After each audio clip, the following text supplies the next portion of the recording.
Hi, everyone. Welcome to the show. You're listening to Conscious Living Radio, Co-op Radio, Vancouver, Wednesday night, 6 to 7 p.m. Of course, it's not Wednesday right now. We're recording on Facebook, and then it will be up as a podcast as well at consciouslivingradio.org. CFRO in Vancouver. Mark Caron here with Tasha Simms and our guest. I'm very excited, Mark Matousek. He's an award-winning author of 7 books, a teacher, a speaker, founder of the Seekers Forum, a global online community for spiritual dialogue. His work focuses on personal awakening and creative excellence through transformational writing and self-inquiry. He brings over 3 decades of experience as an editor, interviewer, survivor, activist, and spiritual seeker to his thought-provoking work with students. His workshops, classes, and mentoring have inspired thousands of people around the world to reach their artistic and spiritual goals.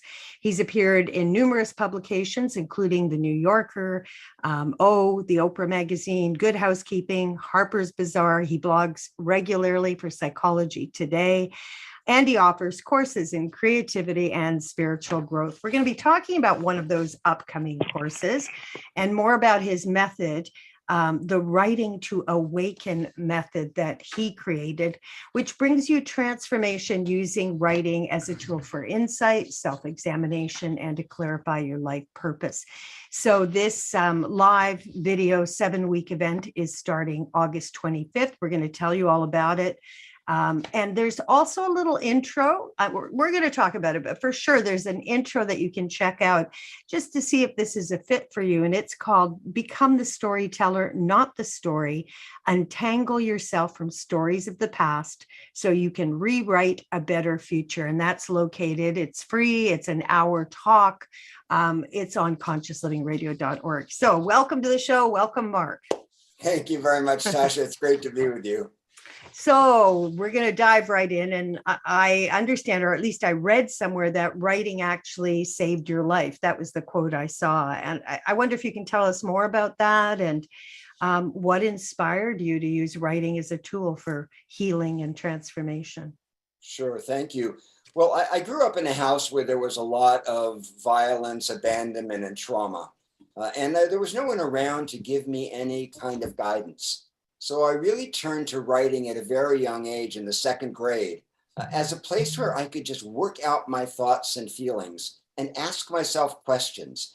What's going on around here? Why do I feel so scared? That kind of thing.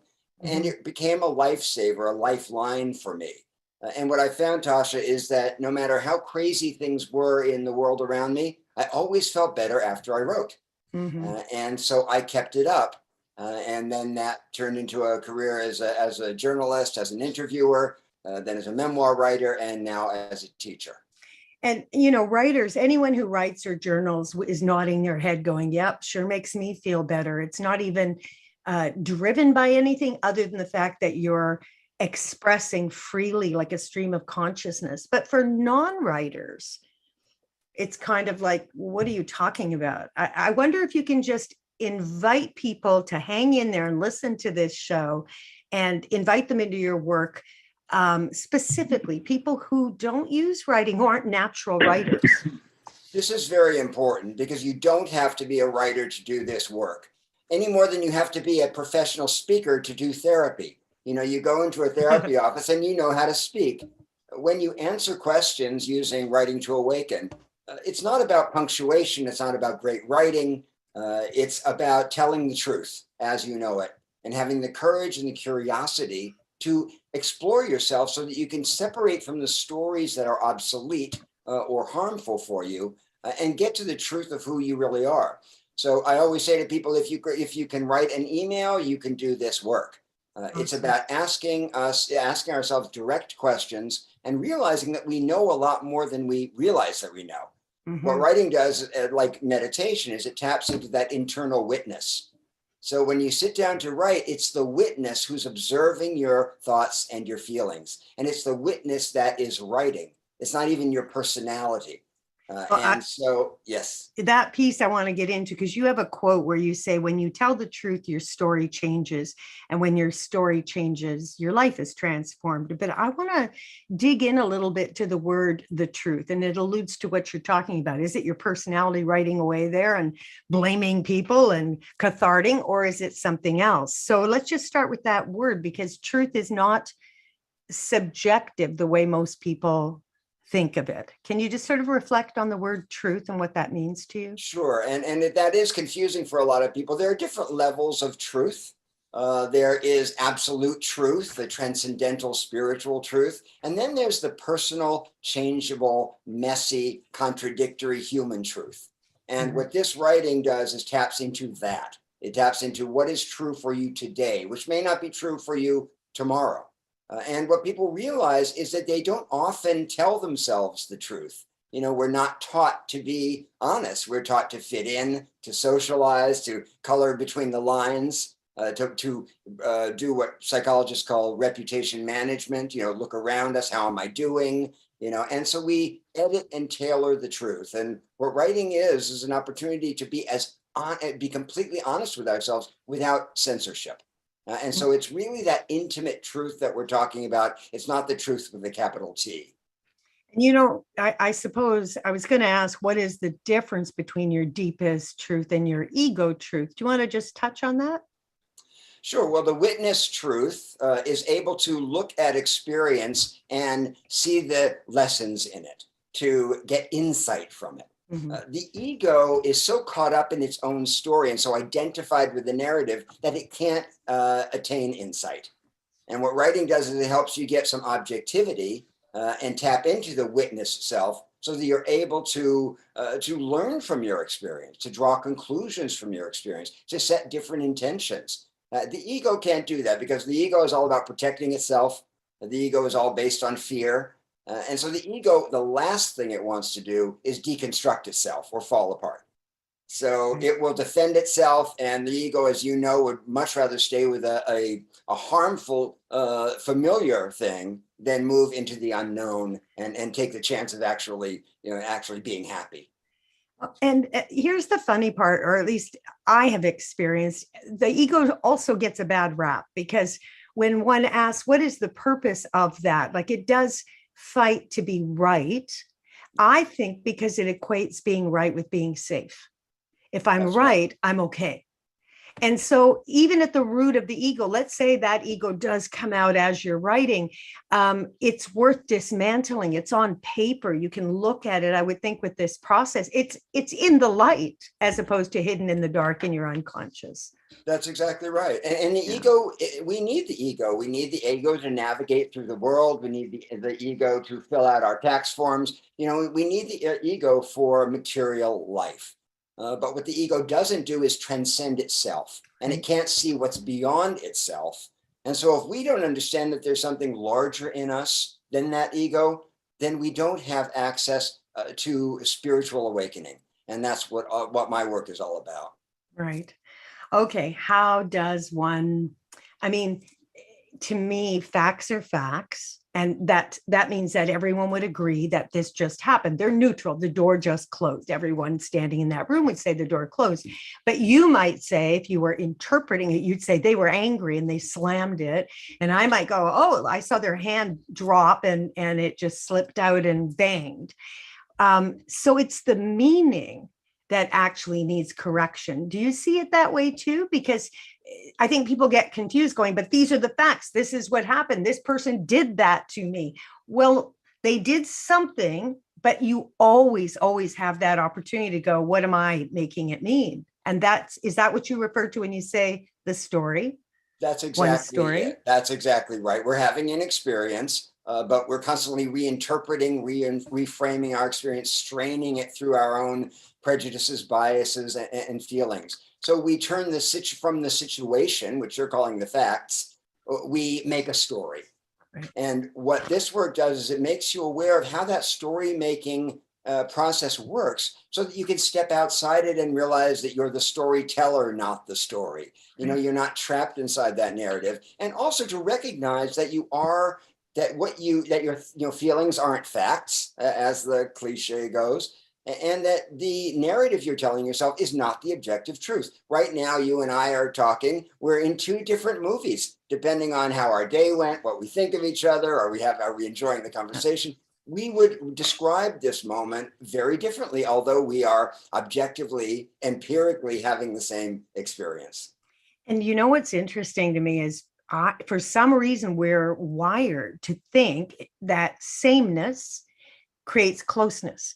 But I want to segue a bit into relationship here because it's just not true. And unless you develop a way for me to understand your story, you understand my story, and then we go, well, neither is true. They're just stories. Then there's room in that relationship for you to actually be you, even with your story, as long as you're not believing it.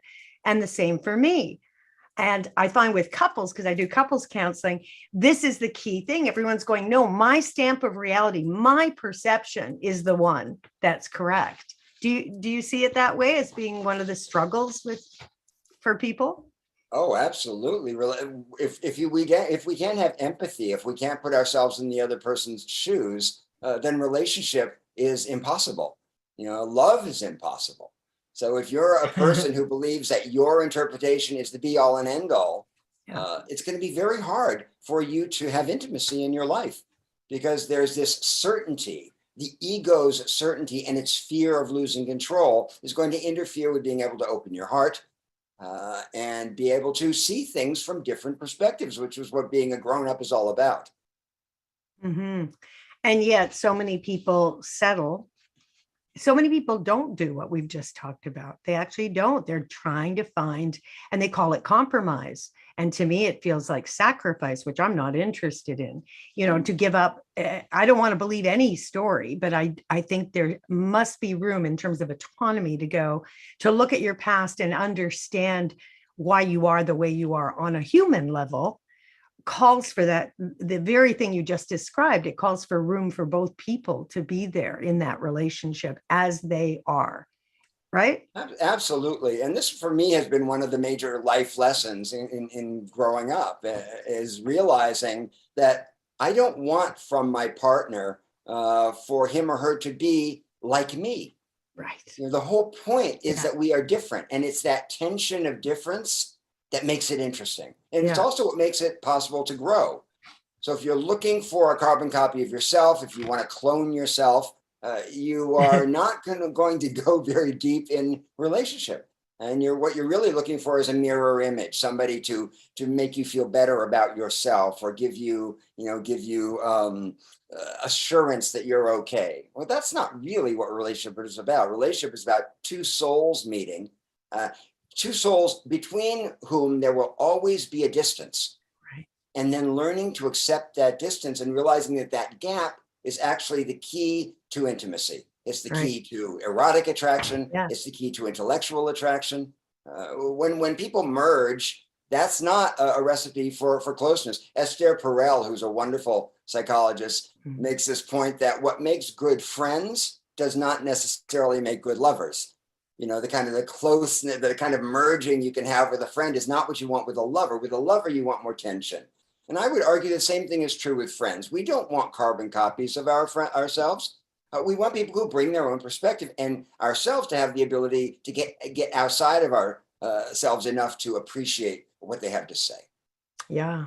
And so this kind of takes us to our true nature, I think, because you talk about surrendering the narrative of the past. That's a term you use, to wake up to our true nature. How does that work when you're teaching a course? Well, the first thing is for people to understand how the story making process works, and that they are not their story.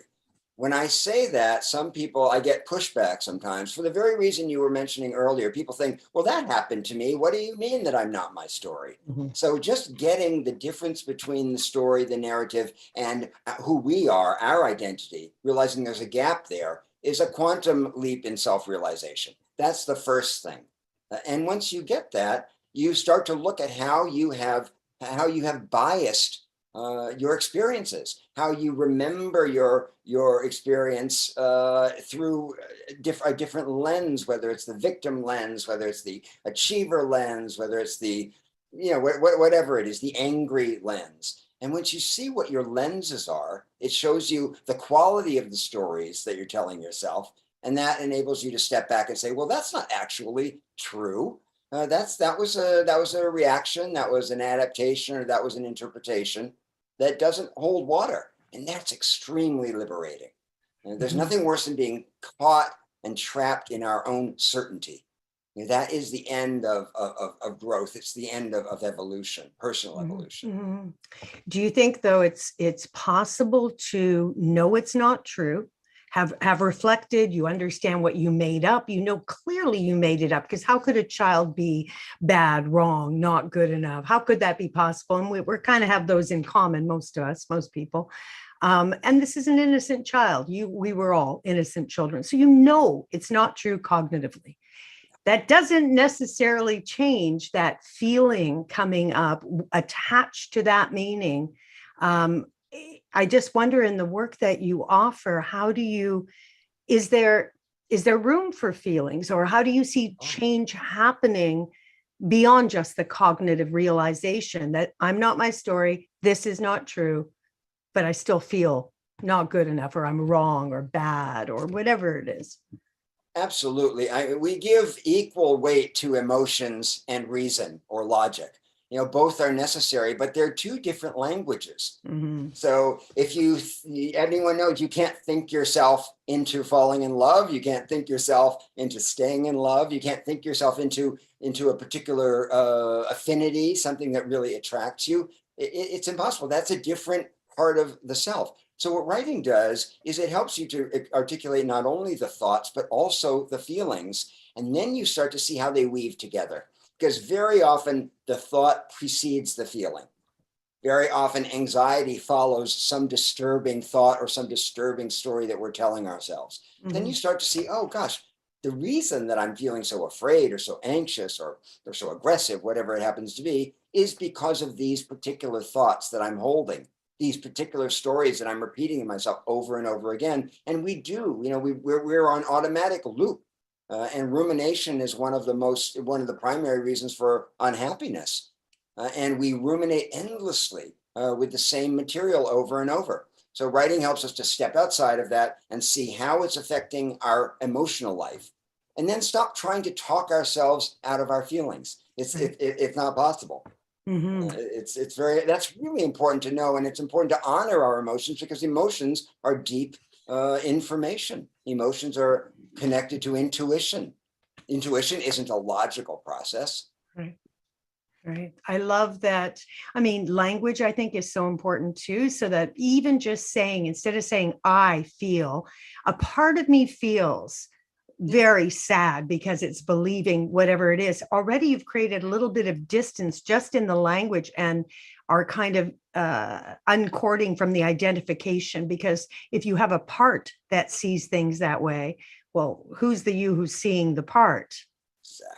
Right? Exactly. So there's space. Yeah. Exactly. And the you who's seeing the part is the part of oneself that evolves. It's the part of oneself that writes or does yoga or meditates or does any kind of spiritual practice. That's the part that's free of the tangle of identity, the tangle of history and biography. So many people think that they are their biography, but our biography doesn't capture who we are. We're far more mysterious and complex than that. And that's a wonderful thing, to realize I'm bigger than my life myth. I'm bigger than my biography. I'm something else. We came into this world without a name and without a story, and we're going to leave this world the same way.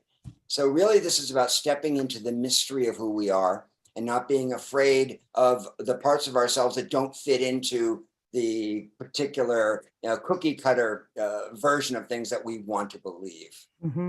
Are there family stories, collective stories that we don't even think we chose to believe, but we're believing?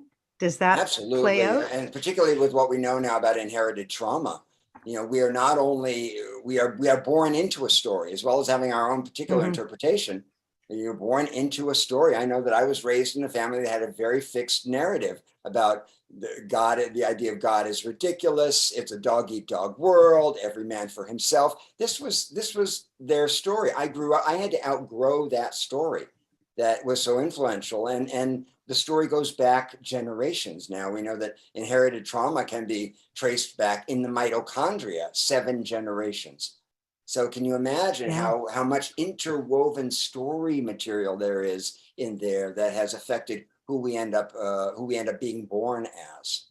That's why I love constellation work, because it's so emotional when you just are present with your, 7 generations of ancestors, and have direct contact instead of a story, right? Yes, Yeah. yes, yeah. So Mark Wolin, as a friend of mine, wrote a wonderful book called "It Didn't Start with You," and he does constellations work. I recommend that book to anyone who hasn't read it. It's very simply written, and it shows you how you're connected to the family that's living and the family that has preceded, and where the wounds are, where the healing needs to happen. mhm. I know the name of the course that you're offering is How to Release Trauma and Regret. That's a part of the title. What, in your opinion, is the best way to release trauma and regret? The best way to release trauma, and this isn't original to me, Bessel van der Kolk, the great trauma specialist, has said that the difference between people who heal from trauma and people who don't is the ability to change the story. Mm. So the single most important thing we can do to release trauma, to heal from trauma, is to shift the narrative, to realize that what we're holding, that version of things, is not the absolute truth. That what happened to us happened. We may have been victimized, but that doesn't make us a victim for the rest of our lives.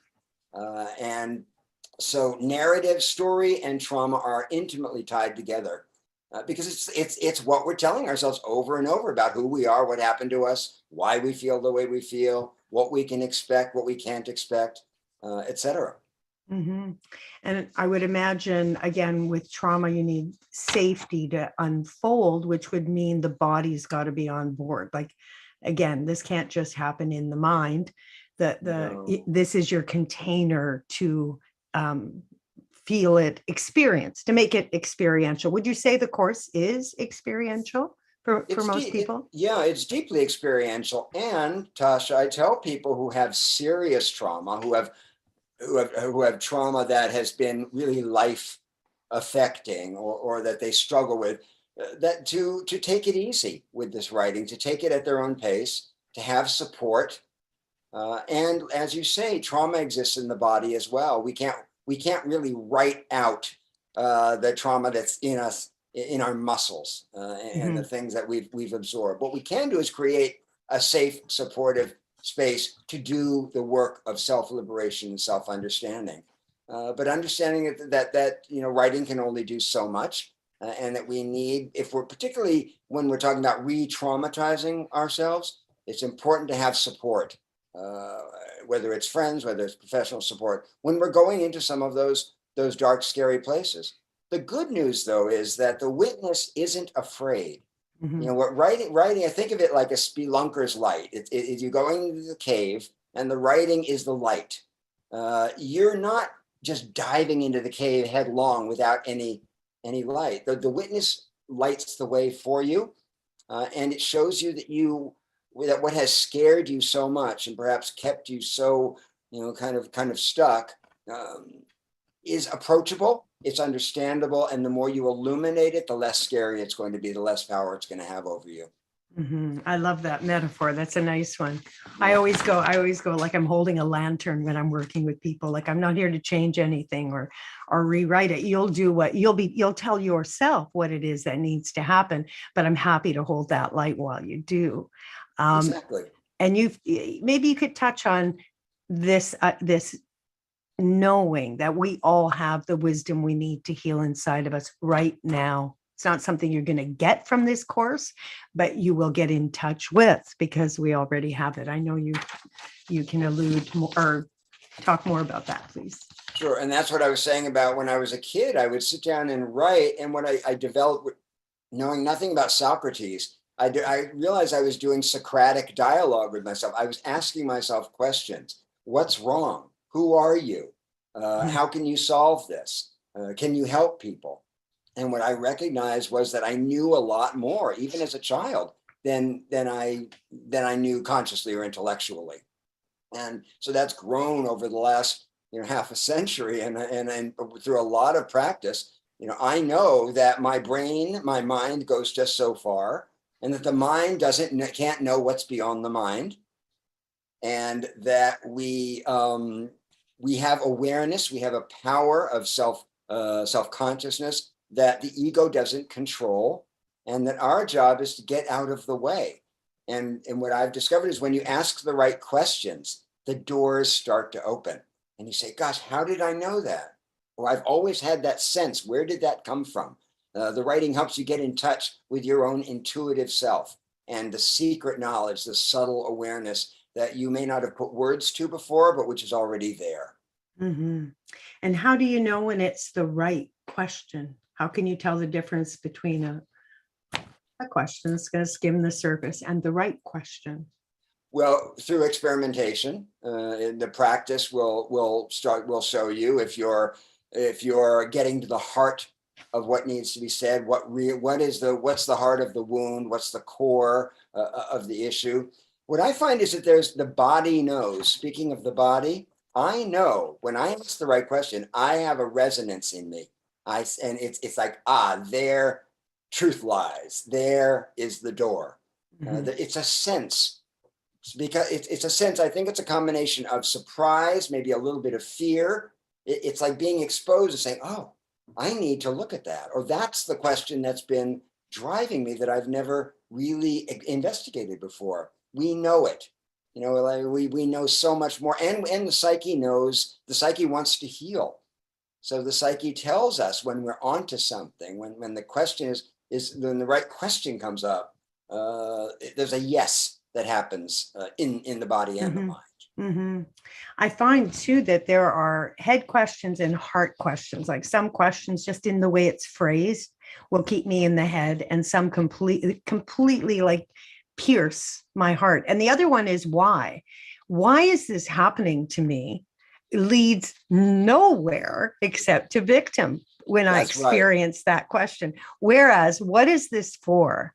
The door opens. I may not know the answer, but it's such a vast possibility in that question. What is this for? You're having conflict with someone saying, why are you being such a jerk? Versus, what is this moment of upset for? I imagine all the time defaulting to that. And what a world it would be if we could do that together. Wouldn't it? It would just be so miraculous.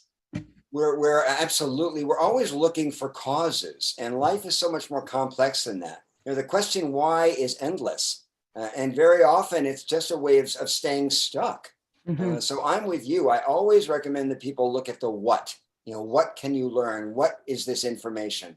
And how can you use this wisdom to grow and to stop painful habits, and to step outside of the ordinary way of doing things. So what and how are far more useful than why. Why just leads into an endless cycle of self-questioning and self-doubt, and as you said, a kind of a victimized mentality. Why cause and effect and blame and poor me, and it's happening it's why me. And a lot of people go through life asking why me, and that's fine, no judgment. Mm-hmm. But my question has always been, why not me? Exactly. I'm a human being. When did I ever get the idea I wasn't going to have to suffer? I wasn't going to have to go through loss. Right. And so that's a big one. Yeah, getting over that why me. I've never understood that question. I saw it in Joan Borisenko's book, where one of her clients had cancer, I think, and instead of saying why me, came to the knowing why not me, and it just changed everything. It doesn't change the symptom or the event, but it gives you such strength to move through it because it's authentic. I guess. It connects you to the rest of humanity.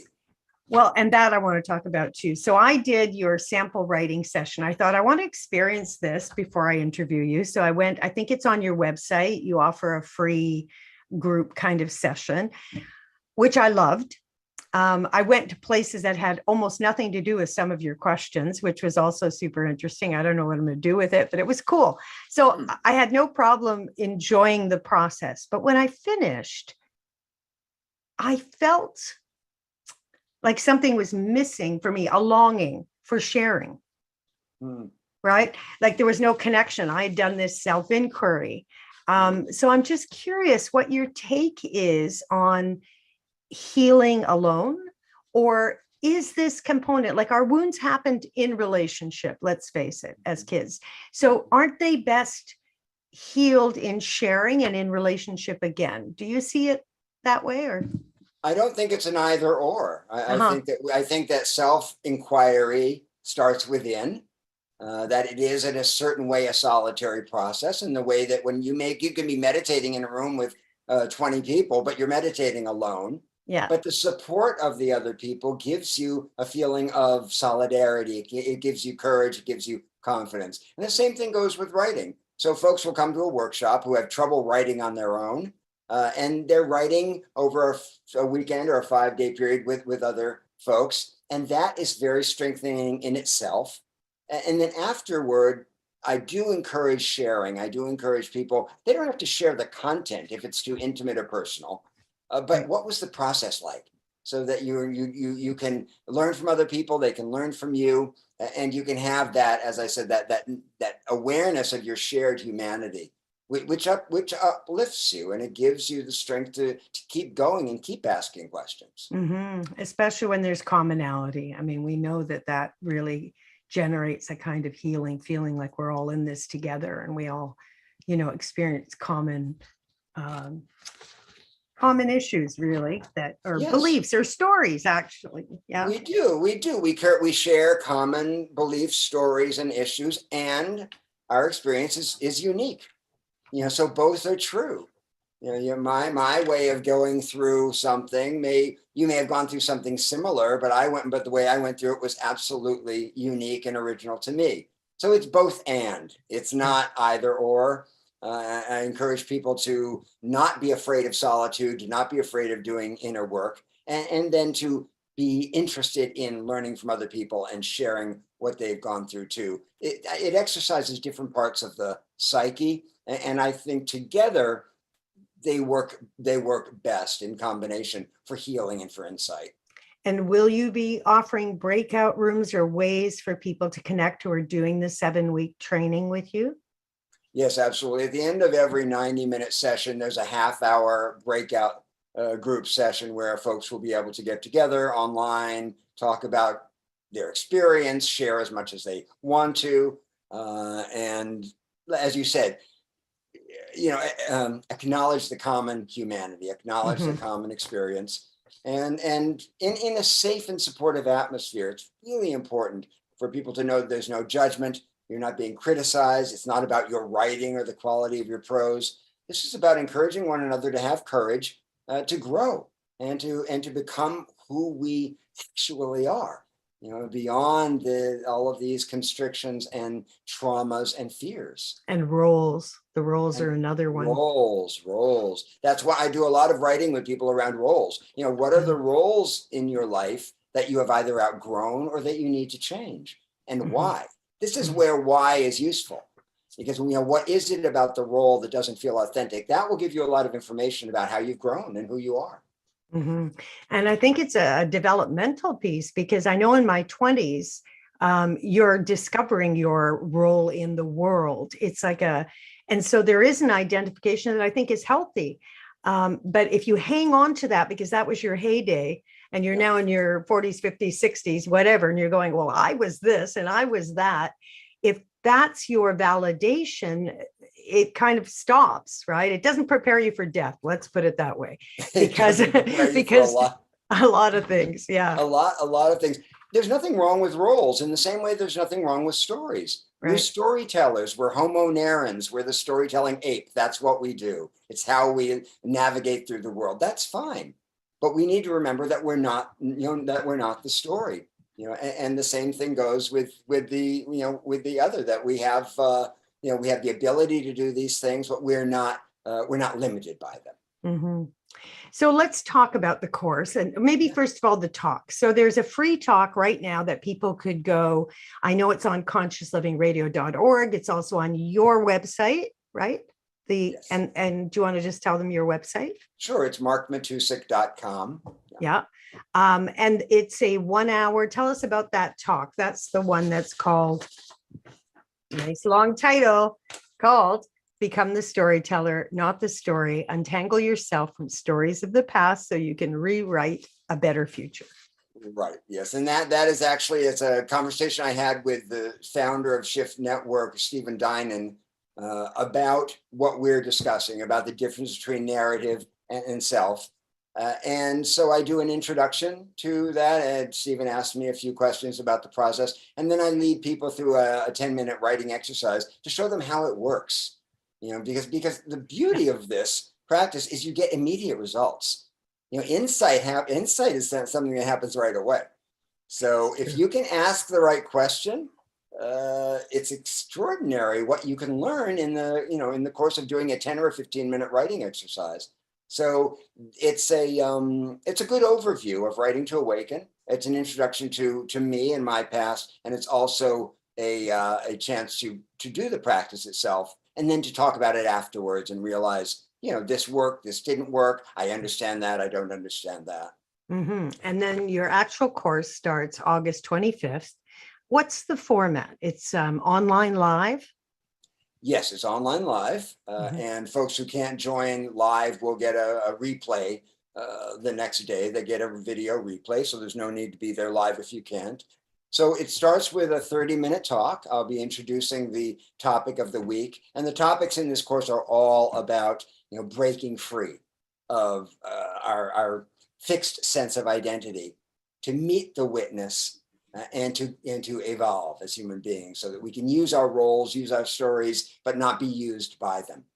So then there will be 2 20-minute writing exercises in each class. Then we'll have group conversation and questions and answers. And then after the session, as I said, people will be able to do breakout groups and breakout rooms to meet one another and to share the process. How did you come up with the arc of these questions? I've been doing this a really long time. And so for me, there's an archetypal journey, an archetypal growth. I sometimes feel that I'm teaching the same thing in 1,000 different ways. It's what any kind of spiritual work is, and as well as psychological work. So it begins by looking at, where are the obstacles to authenticity? That's where it starts. If we're moving toward authenticity, we have to see, where am I not authentic? That's where it starts. That's week 1. We move from there into the shadow. The shadow, as you know, is that part of ourselves that we keep off limits. But what people don't always realize is the shadow not only contains our shame and fear and the things that we don't want to look at because they're negative, it also contains much of our power and our strength, our originality. The things about us that are unique that we haven't known what to do with, we will often just shove in the shadow in the process of trying to get along with people and be a team player and please our parents.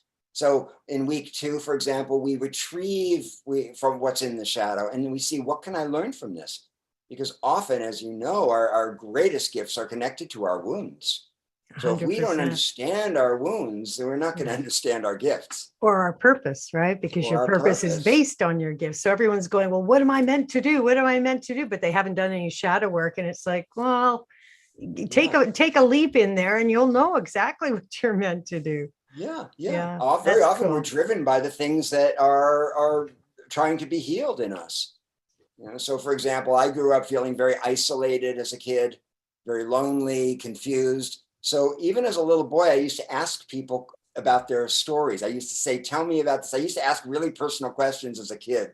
And what I learned is that people actually love being asked about themselves. So I learned a way of bonding and connecting with people because I really needed to. That became my work. It became my work as an interviewer. It became my work as a memoirist, and now it's my work as a teacher. I feel like I'm doing the same thing I've been doing my whole life. which is connecting to people through story, and sort of reaching past the isolation of being an individual. And that's what I think, that's what we're here to do, to help one another and to give each other confidence. Let me ask you this. It's a bit of a random question, just because I literally asked somebody, I don't know, 3 weeks ago about questions. And I said, it appears to me, because questions are, I would say, my love language. You ask me questions and I ask you questions. I'm doing it because I care. If I don't care, I'm not going to ask you anything at all. And therefore I make it mean, my interpretation when you ask me questions is you're interested in me, you care about me. So I asked him, I said, I have noticed that that's true for many women, and I'm making a rash generalization because I'm not, it's not gender, but I have noticed the feminine responds to it and makes it mean that there's interest, whereas the masculine, so I'm out of genders now, the masculine sometimes, often, makes it mean they're being criticized. So the response, I'm always shocked by this defensive response where my heart was wide open. I'm asking a question because I want to know you. And the response is defensive. And it's like, whoa, wait. So I just want your take on it, because you're like the master of questions. What are your thoughts on that? I don't think it's about being a woman or a man. I do think that the feminine and the masculine in men and women respond differently to intimacy and to that kind of intrusion. It can feel like an intrusion for some people. I think the masculine tends to be more controlling, more defended, more protective, and often not as introspective. So, and I know a lot of women who have a lot of masculine in them. Right. And when I ask them questions, they shut down. Yeah. I know a lot of men who have a lot of feminine in them, and they eat it up. They want nothing more than to go deep and to open their hearts. Yeah. So it really isn't about gender. It's about the qualities of masculinity and femininity that we all have, and realizing where we're out of balance, and how we become defensive and block connection and insight. And, not buying into this idea that because you're a man, you are necessarily, shut down and defensive and unavailable. That's really not true. Mm-hmm. No, I definitely don't see it as a gender thing, but the energies play out a lot. And my theory is critical mother, that somewhere there's an introject where any feminine energy coming at you with that kind of question is like, well, where have you been? Why is your room not clean? Or something, some kind of weird past things going on. Okay, right. But I digress. Back to your course. So 7 weeks, do you get to know everybody? How many people will be in this kind of group? Do people get a sense of each other by the end? Well, there are quite a number of people, and it varies. It can be anywhere from 50 to 200, and people get to know one another in the breakout rooms. And also, I like to connect to the people in the course. So although we're not doing it in person, I encourage people to write to me personally so that I can connect to them and give them personal questions to work with and things. So if they want to meet other folks, then I'm happy to connect people outside of class. And I'm just always amazed at the intimacy that happens when people are telling the truth. And when people are in the room trying to heal and trying to grow. It takes you to a vulnerable, intimate, really beautiful place. And it happens in person, and it also happens online. And I'm really looking forward to this course. It's the first time I'm teaching this particular curriculum, so I'm looking forward to it. Mm-hmm. Do you offer some teaching for people who don't understand the different kind of intelligence that's able to come through?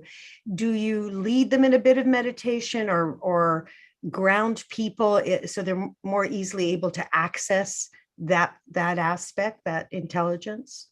Well, I start every class with a short meditation to sort of bring people into the room, into their bodies, leave the outside world outside. Right. For the next 90 minutes and to settle in. And then we do a lot of work around what is emotional intelligence, what is intellectual intelligence, the difference between reason and feelings, as we were talking about earlier, intuition being a different kind of intelligence, and spiritual wisdom, which is sort of an umbrella that overhangs all of them. These are different kinds of intelligence. These are different kinds of awarenesses that we have. And they all come into play when we're exploring who we are. So I make a point of folks understanding that one is not better than the other. They all work together. But when you deny one, you're going to have problems. You're going to be out of balance.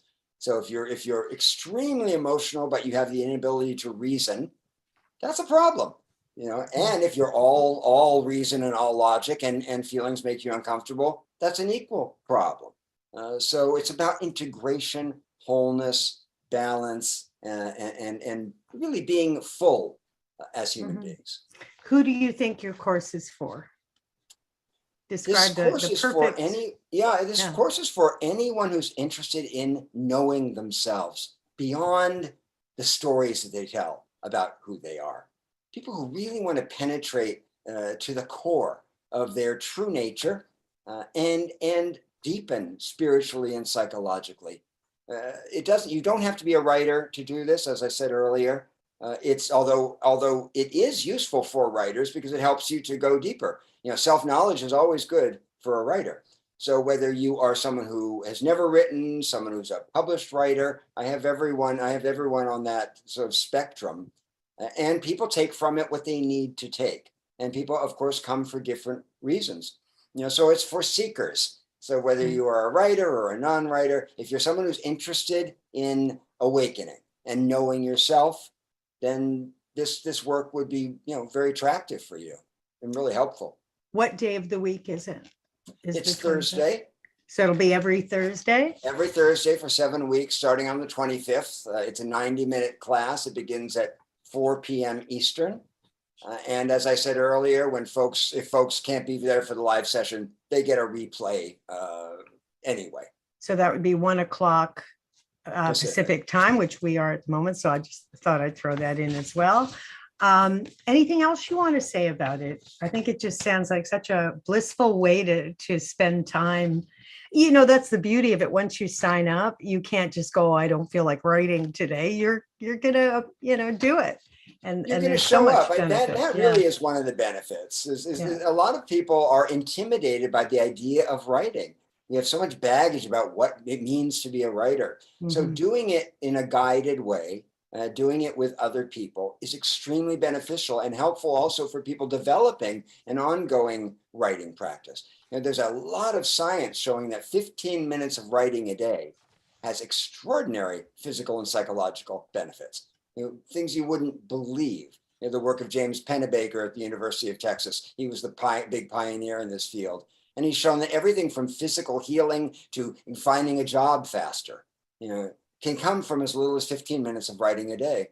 And so I really encourage people to, give it a try and realize that you know so much more than you recognize that you do. Right. And that we're like a box of secrets. And this is a way of taking off the top and looking at what's in there.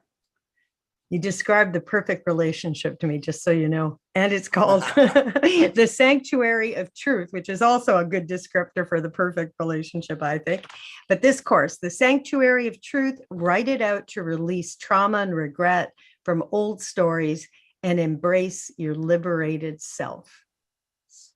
Yes. Sounds really awesome. Is there anything else about the course that you want to share before? I know we still have a few minutes. I love teaching with the Shift Network because they attract such a wide variety of people from all over the world. I've met so many extraordinary people over the years teaching with them. A lot of people in Australia and New Zealand, a lot of people in the Far East, folks in India, people all across the United States and Europe. So I love the fact that we can meet in real time together globally. That to me is extraordinary. And I think that there's a kind of work that we can do together that we've never been able to before, simply because of technology. So that's the beauty of teaching online. It's the reason that I enjoy it. And I'm looking forward to this. I haven't taught with Shift for a couple of years, so it'll be good to get back. Mm-hmm.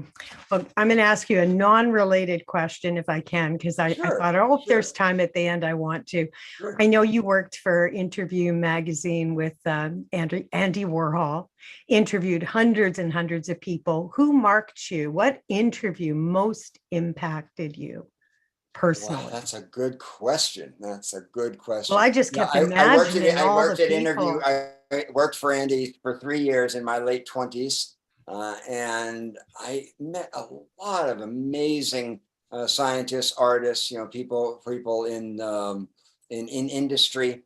I think that Ram Dass was one of my most interesting encounters.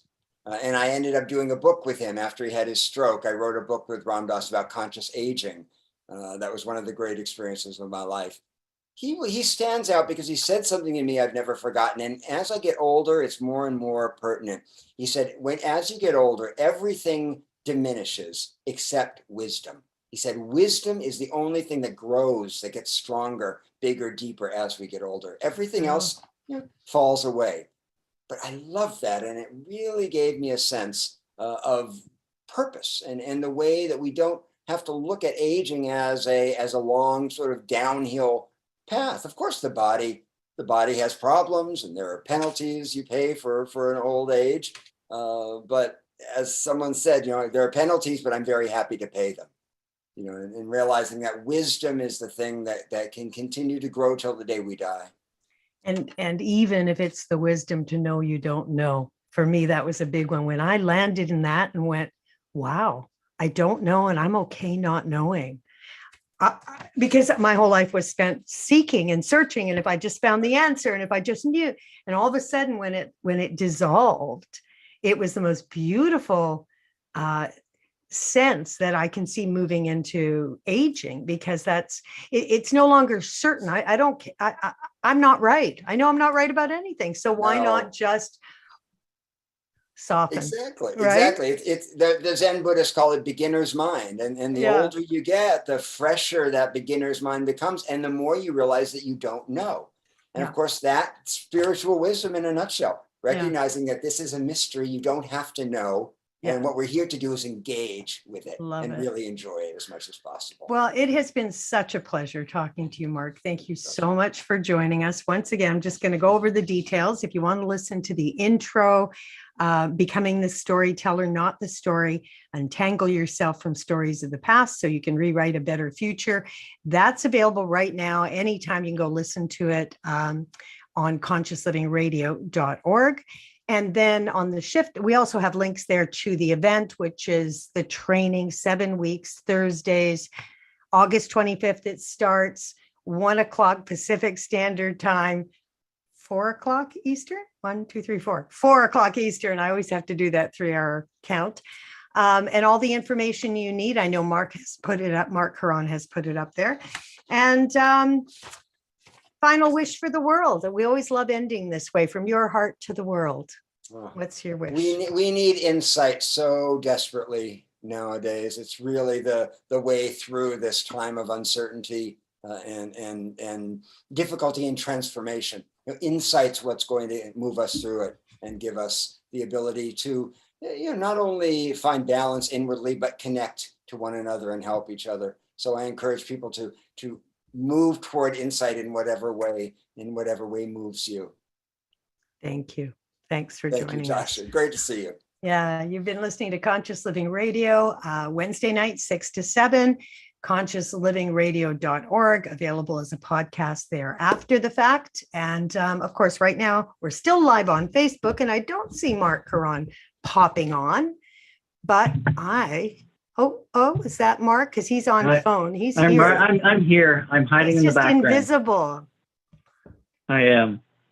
So we're just saying goodbye, Mark. Thank you. Thank you, Mark. That was a wonderful